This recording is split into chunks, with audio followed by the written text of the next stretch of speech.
We pray for your leading. We pray, O God, for your revelation to come upon each and every one na nakikinig ngayon, Ama, sa pangalan ng Panginoong Kristo. Lord, may this word bring us comfort. May this word bring us encouragement. And may this word, O God, revive our commitment, our spirit, Lord, in looking forward for your coming return, O God. In Jesus' mighty name we pray. Amen and amen. Purihin ang ating Diyos na buhay. Palakpakan po natin ang ating Diyos. Haba Almost 30 minutes. Praise God. So, nasa chapter 3 na po tayo at balik tanawin natin. Chapter 1 ng Pilipos ay patungkol sa joy in living for Christ. Ang mabuhay kay Kristo ay merong kagalakan. Tama naman yan. At ang second chapter talks about the joy in serving Christ in unity. Ang kagalakan sa paglilingkod kay Kristo. So lahat ng bagay, when it comes to Jesus Christ, there is always joy. At ngayon, ang chapter 3 ay tumutukoy naman sa tinatawag nating joy of knowing Christ. No? To know the Lord. Kilala mo na ba ang Panginoon? Ang totoo, kulang ang buhay mo, kulang ang taon mo para makilala mo ng lubusan ng Panginoon. But still, every day, there is always a way to know more about Jesus. And the more you know Him, the bigger, and sabi nga natin, greater siya sa iyong harapan. Amen. Hallelujah. Praise God for that. Sa huling pinag-usapan natin sa Pilipos chapter 3, sabi dito, yung huling mga talata, I want to know Christ and the power of His resurrection and the fellowship of sharing in His suffering. So ito yung mga gustong malaman ni Paul patungkol sa ating Diyos at gusto niya ibahagi sa lahat, lalo na sa mga taga-Pilipos. At syempre, the ultimate is to becoming like Jesus, no? In His death, no? Sabi nga natin, ano ibig sabihin? That Jesus Christ died on the cross, no? Hindi ibig sabihin the crucifixion is the only proper way to die for a Christian. No. Ang pinag-uusapan natin, sabi nga natin, He died faithfully, no? Fulfilling His purpose and the desire of the Father. He died, and after 3 days, He rose again, and then now He is in heaven, no? So, sabi dito, ang excited siya ay yung maranasan niya, yung pagkabuhay na muli. Why is it very exciting for Paul? Kasi ang pinag-uusapan dito, lahat ay bago na. From a perishing body, yung nabubulok na katawan, you will gain a new body, which is heavenly, hindi makalupa, perfect, no, excellent ang body na yan. At ang body na yan hindi magkakasakit, ang katawan na yan ay hindi mabubulok, no? At yan ang katawan na pwede lang mabuhay doon sa kalangitan. Amen. Purihin natin ang Panginoon. I want that body, no? Gusto ko yung body na yan na tunay nga perfect sa itsura, no? So, mga kapatid, imaginein mo yung wala kang pagod, yung wala kang sakit ng ulo. Okay? The absence of challenges and problem in heaven is something na mahirap isipin, no? Pag nasa heaven ka na, mamimiss mo ba ang problema? No. Why? Sapagkat hindi mo na maiisip ang problema sa langit. Walang problema doon. Amen? There we will have a complete rest. Rest from challenges, rest from suffering, rest from hardship, no? Lahat wala na doon sa langit. Yan, hindi po niya dinisar yung langit. Ang dinisar niya ay si Kristo. Makasama niya sa langit. Amen. Purihin ang Panginoon. Ituloy natin. Ang sabi dito sa I press on to take hold. Sabi nga natin kapatid, when you accepted the Lord, nang tinanggap mo si Kristo bilang Panginoon at sariling tagapagligtas, hindi po doon natatapos ang ating gawain, no? Once you receive the Lord, it is high time to walk in the pathway of righteousness, as stipulated by the Word of God. Sabi nga dito ni Pablo, pinahirapan ko ang aking katawan at sinusupil ang sarili. Baka pagkatapos kong mangaral sa iba, ay ako naman ang itakwil. This is not the kind of fear na baka mawala ang kanyang kaligtasan, kundi ang pagnanais niya na marating niya, maabot niya, no? Yung takbuhin, yung finish line na kanyang tinatahak patungo sa Panginoong Kristo. Being saved doesn't mean you've arrived. Mga kapatid, the race has just begun. Sabi ng verse 12, hindi sa nakamtan ko na ang mga bagay na ito, yung resurrection, no, yung kapiling na ang Panginoon, o sabi nga, perfect na siya sa kanyang faith, hindi rin sa ako'y ganap na.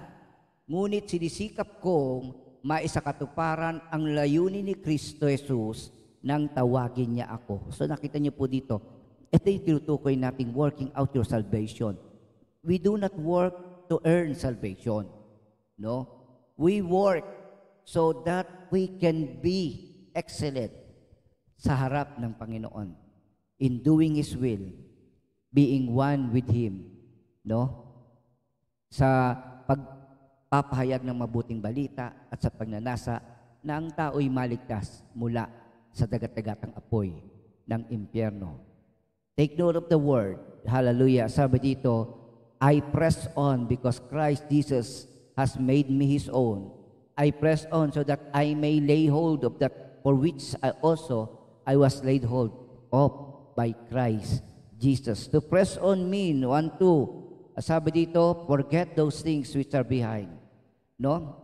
The only reason we look at the past, yung nakaraan, ay tingnan natin yung mga pagkakamali at wag na nating ulitin.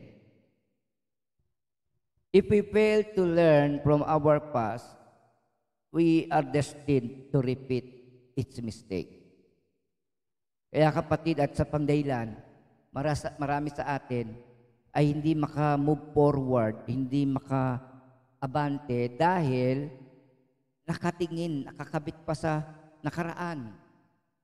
So brothers and sisters, look at the past as a reference.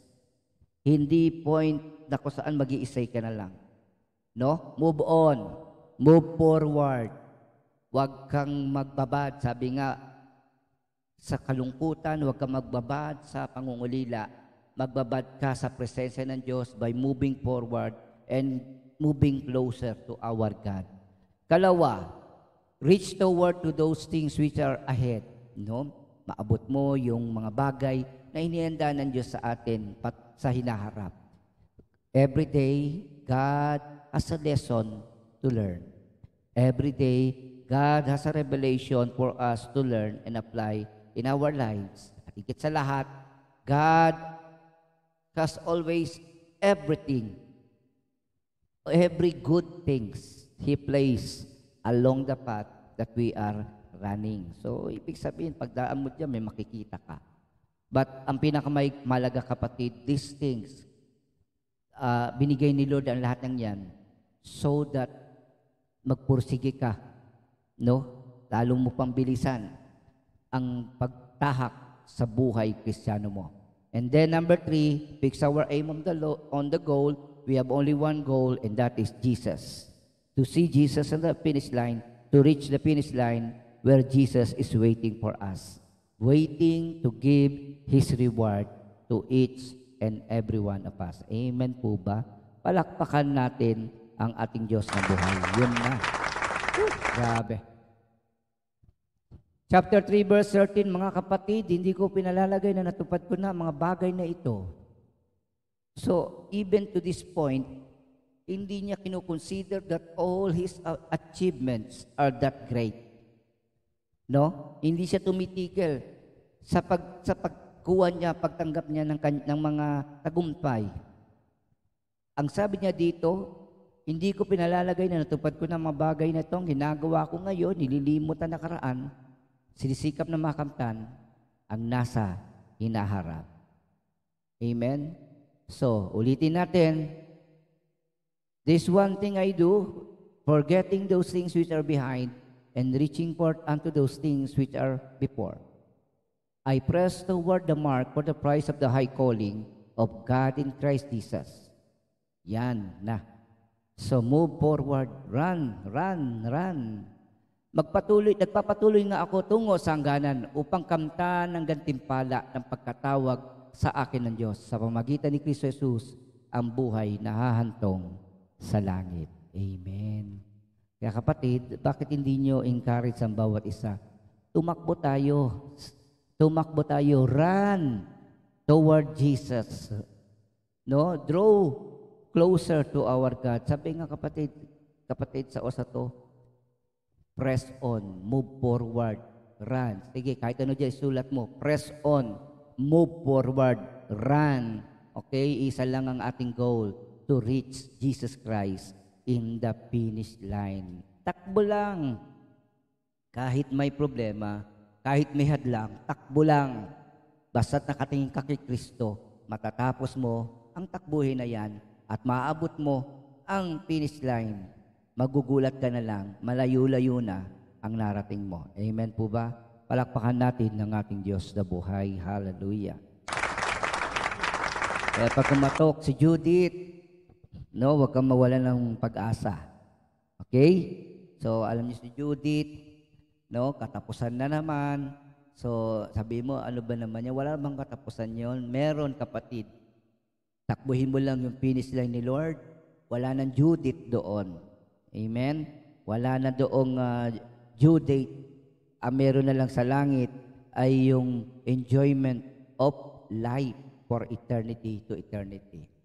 Kaya nagpapatuloy nga ako tungo sa hangganan upang kamtan ang gantimpala ng pagkatawag sa akin ng Diyos sa pamagitan ni Kristo Jesus. Ano yung gantimpala na yon?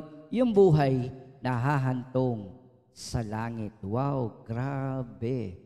Grabe, ang ganda ng langit. No? Kung nagagandahan kayo sa mundo, mas maganda ang langit sapagkat nandun ang Panginoon.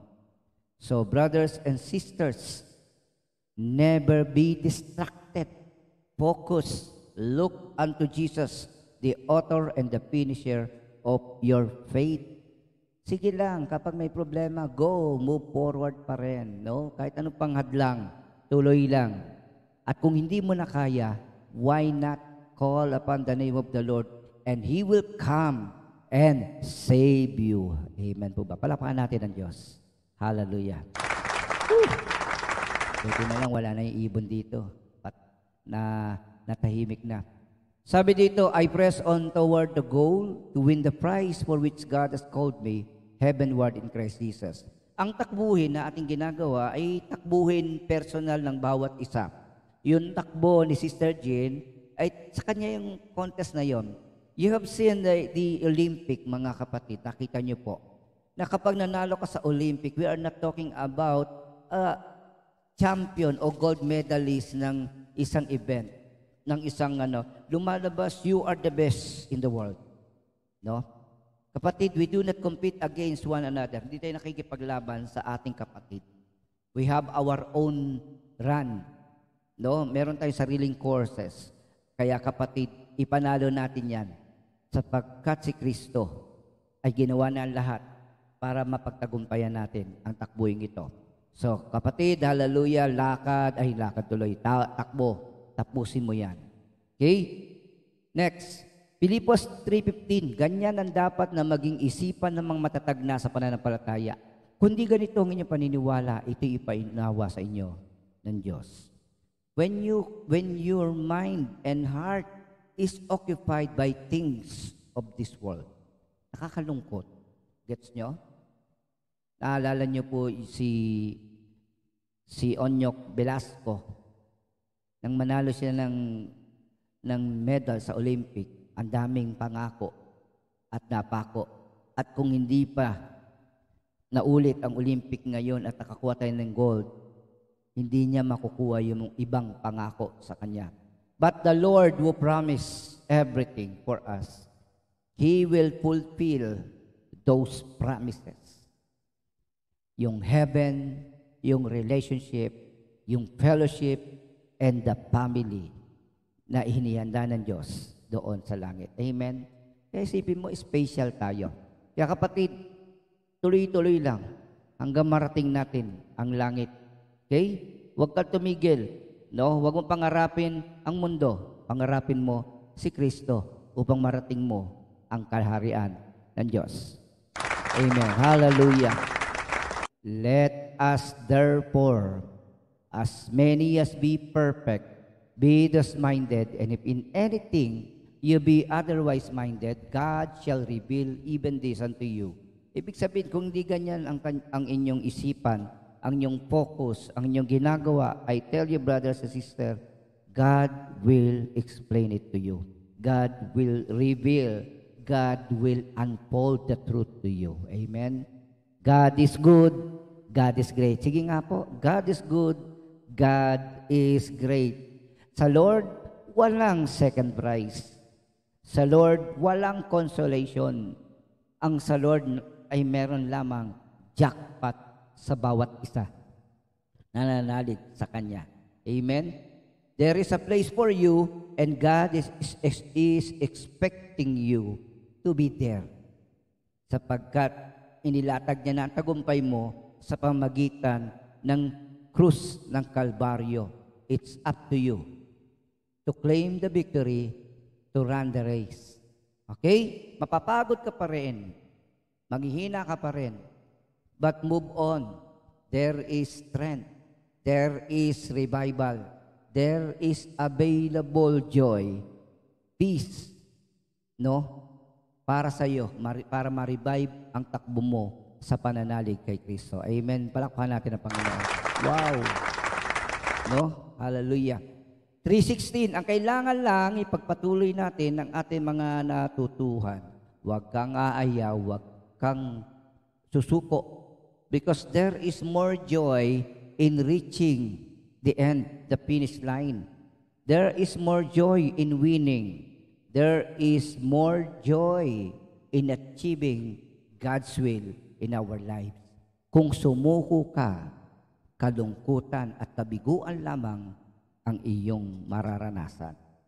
Amen. Kaya sabi dito, araw-araw dapat Christian ka. Ngayong Lunes, dapat Kristiyano ka. Okay? Kristiyano ka ba ngayon? I-claim mo nga dyan sa comment section, ako'y Kristiyano. Ako ay Kristiyano. Ibig sabihin, namumuhay ako kay Kristo. At si Kristo ang dahilan ng aking buhay. You declare it. Ang hindi magsulat ng Kristiyano diyan ay hindi sa Panginoon. Dalawa lang naman ang pamilya dito. Ang pamilya ng Diyos at ang pamilya ng Diablo. Walang neutral. Ang tahimik, pamilya ng Diablo. Okay? So, i-type nyo po yan, ha? At ang mga hindi nagsulat, isa lang ibig sabihin, hindi kayo nakikinig. Okay? You miss God's promises. You miss God's truth that will bring you closer to God. Amen? Sabi dito, keep living by the standard you've attained. Yung natutunan mo, i-claim mo na, i-ano mo na. Tuloy-tuloy lang. Huwag ka nang babalik. Huwag mo lang suwayin yung mga bagay na isinuko mo na sa Diyos. Huwag mo na ibalik sa iyo, no? Kung alam mo na yung tama, doon ka na. Amen? Kung ano na natutunan mo, dagdagan mo pa sa tulong ng Diyos. Mga kapatid, bagkaisa kayong tumulad. Sa halimbawang pinakita ko sa inyo, kami ang gawin yung hawaran. Masdan niyo ang lahat na sumusunod sa mga halimbawang ito. So, sabi nga natin, kaya nga very important ang Word of God. The Word of God talks about God. It talks about the chosen people. It talks about the servant of the Lord. Sila Pedro, sila Pablo, yung iba pang apostol, no?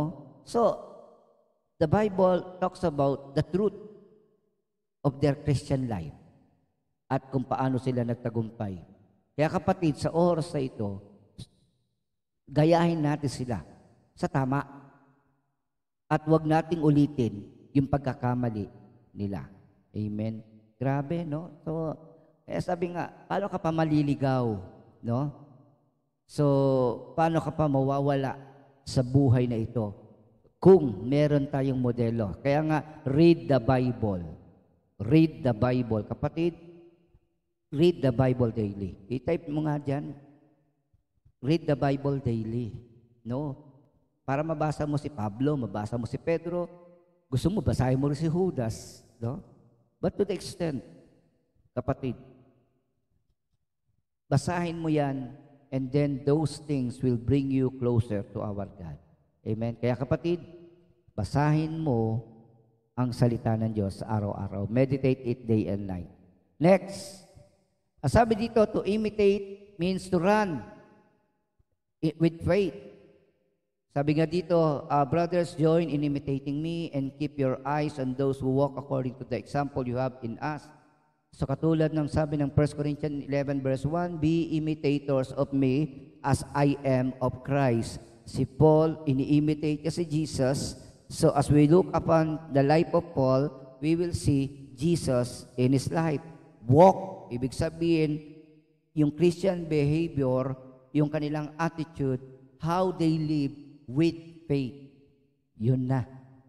Hindi mga sumusuko, hindi mga umaayaw, kundi nananalig, kundi nagtitiwala na sa dulo ng lahat ng akbangin, mararating din natin ang katapusan at aangkinin natin ang tagumpay ni Kristo sa ating buhay. Amen. Purihin ang Panginoon. Filipos 3:18, tulad ng malimit ko sabihin sa inyo at ngayon luhaang inuulit ko, beware, marami ang namumuhay bilang mga kaaway ng krus ni Kristo. Sa kabila na maraming nakinig, maraming nanalig, maraming tumanggap sa Panginoon, still, may mga tao rin that katulad din natin, ang problema, hindi sila nagpatuloy. Ang problema, hindi nila sinusunod ang kalooban ng Diyos. Ito ang mga tinatawag nating makaaway ng krus ni Kristo. Kasama natin sila, pero tinalikuran nila tayo, nilayuan nila tayo, umiwalay sila sa atin. Dahil kung sila ay sa Panginoon, bakit pa nila kailangang humiwalay? Yan. Okay, who are these people? Sabi dito, for as I have often told you before and now, tell you again, even with tears, many live as enemies of the cross of Christ. Sabi dito, ito yung tinatawag nating ang kanilang kahinatnan ay kapahamakan. Yun. Kapahamakan ang kahinatnan nila sapagkat ang ginudyos nila ay ang hilig ng kanilang katawan. Kaya sa halip na makinig sa salita ng Diyos, iba ang ginagawa. Sa halip na makipag-fellowship sa Panginoon, iba ang pinupuntahan. At sa halip, nakakalungkot lang mga kapatid, no? Hanggat mayroong pinansyal, hanggat malakas ang katawan, karaniwan na ginagawa natin ang gusto natin. Pinupuntahan natin ang lahat ng gusto nating mapuntahan at kinukuha natin, pinipilit nating abutin ang lahat ng gusto nating makuha. Pero nakakalungkot kapag tayo ay meron ng sakit at hindi na tayo makaabante, that is only the time na isisik ng tao ang Panginoon. Nakakalungkot. Pinalusog ni Lord, pinalakas ni Lord ang katawan, no? Binigyan niya ng kakayahan, ng skills, ng talent. And then, kung kailan busted na, kung kailan overwork na, yung kailan retiring na, saka na lang iaalay sa Diyos. Gets nyo? So, kinararangal nila ang mga bagay na dapat sana nilang ikahiya. At ang pinag-uukulan lang nila ng pansin ay ang mga bagay na panlupa. No? Yun, nakakalungkot. Those things.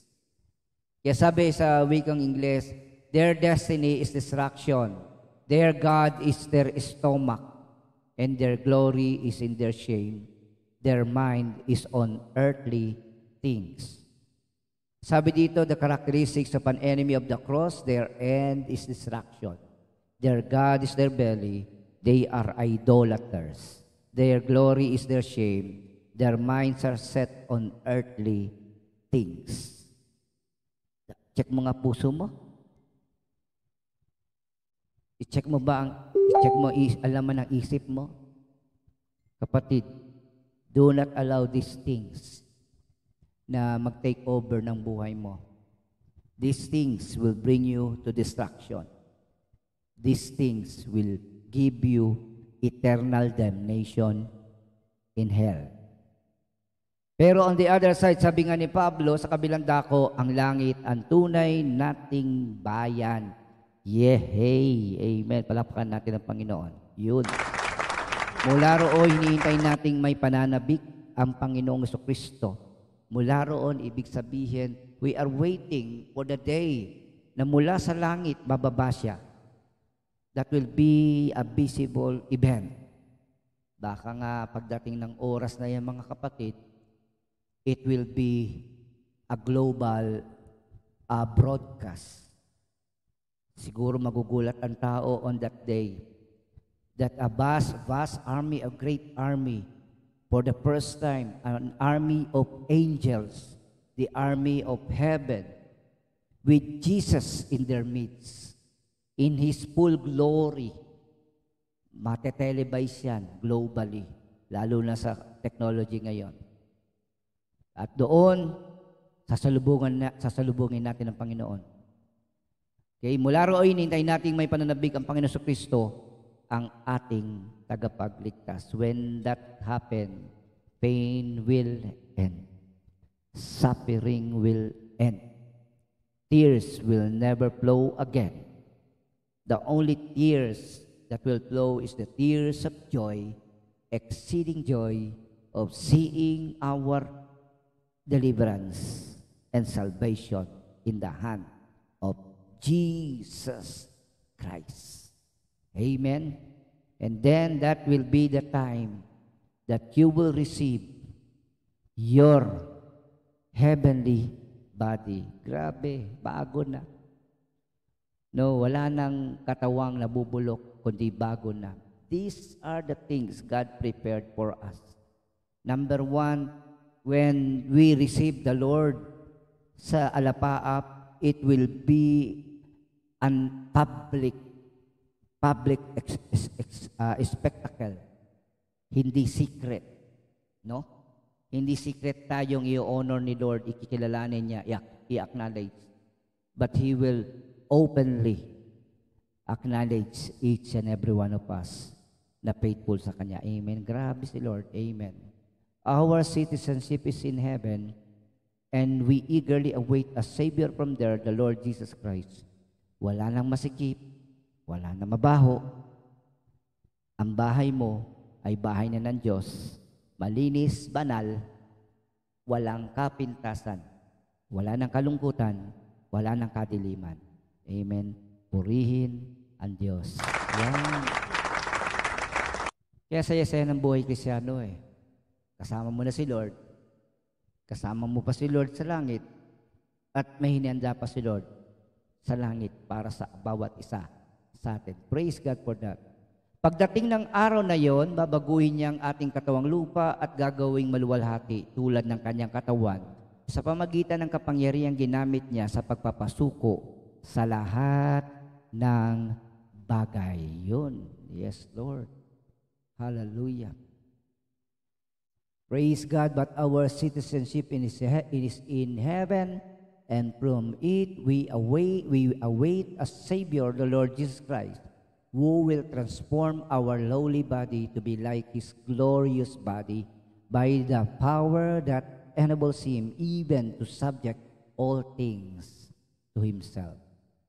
Kaya nga, minamahal kong mga kapatid, aking kagalakan at karangalan na lagi kong sinasabi kang makita uli, miss na namin kayo, magpakatatag kayo sa inyong pamumuhay na nakaugnay sa Panginoong Hesukristo. Uulitin ko kapatid, stand fast in the Lord. Magpakatatag ka.